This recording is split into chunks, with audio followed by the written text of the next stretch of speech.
Hey, what's up guys? T92 here of Retribution Gaming. Today we're going to be going over everything that's Dread Legion, getting this fight nice and easy with the upcoming artifact for Dread Legion and the fact that many people are saying this fight is still too hard for them. We decided now's the best time to get this out there and make sure this fight is easy as possible for people. So, without any further delays, don't forget hit the like, hit the subscribe, and let's dive into the video. At the start of the instance, head your way forward, make your way down to the cube and just enter through there. What you'll want to do is kill the seer first. You'll then pick up the orb that's dropped on the floor by it, simply just attack him once to transfer the orb. After that, just keep moving away from him until the orb detonates on him. And after that, make your way to where I'm stood in this video. Do not go any further, and you will start the boss encounter. It's really important when playing with other people in groups that you all come to this point and wait until you're ready to begin the fight. Now, you'll notice in front of you are two platforms that will keep disappearing and reappearing. The first platform will disappear first, followed then by the second platform.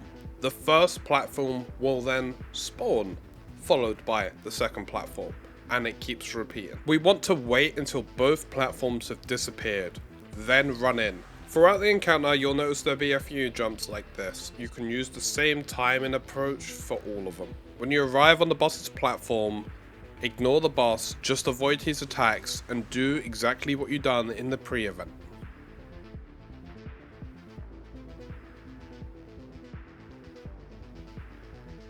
Now, when the orb detonates, you'll notice that the boss's break bar takes damage.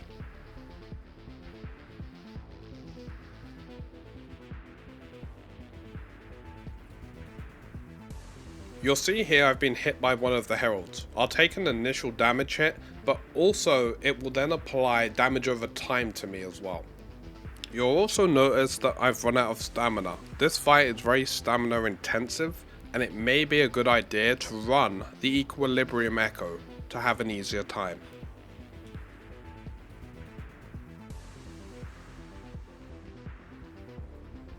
You'll then just keep rinse and repeating until the boss's break bar is drained.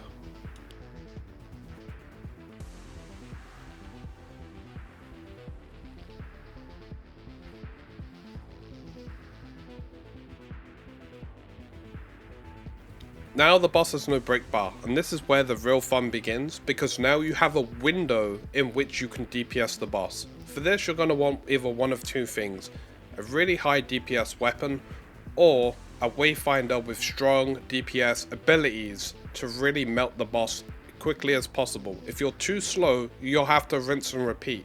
However, if you can do it in good time, you'll just move on to the next phase. This is also where your builds come into play, but that's for another video. Okay, so we're just going to DPS the boss here and then just move on to the next phase.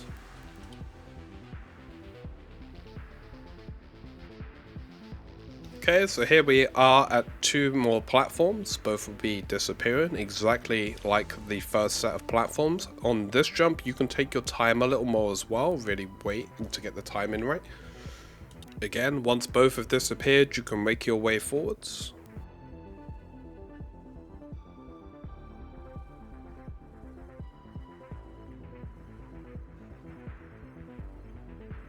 So, once you've got the jumps out the way, if you do it quickly, like me, you'll just be waiting here for the boss to come onto the next platform for you to then rinse and repeat the mechanics. Once the boss comes to the platform, you'll notice that you have a small window of opportunity that you can just randomly hit the boss to start charging up your weapon special ability. Let's now skip on ahead to the next part. You'll notice right now that there's also a white circle around parts of the arena as well. That's basically the boss's area that you have to be within. If you go outside of that, you will start taking ticking damage. You can go outside of it as a way to get around the mobs. You just need to be able to sustain through that damage as well. Simply burn down the boss now, and we'll move on to the next phase.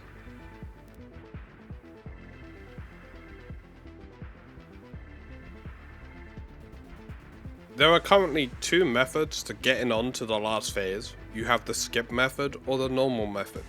I'm going to go over both. For the skip method, simply come to where I am on the video and you're going to double jump and dash to get up. Once you're up, just walk forwards, jump over some rocks and you're in the last phase of the fight.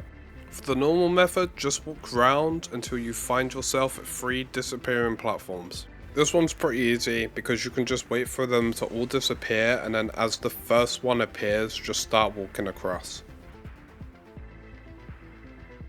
Be careful when moving on round, one of the platforms will disappear as seen here. To be safe, do not move past the rocks. A good movement pace is advised. Should you take too long, you will start to take ticking damage. Okay, so we're now on the last phase, and there should be one thing to point out that's going to be different here. The arena, that white circle around the boss that he puts out around the area, is going to be smaller. So you have less room to work with now compared to phase 1 and 2.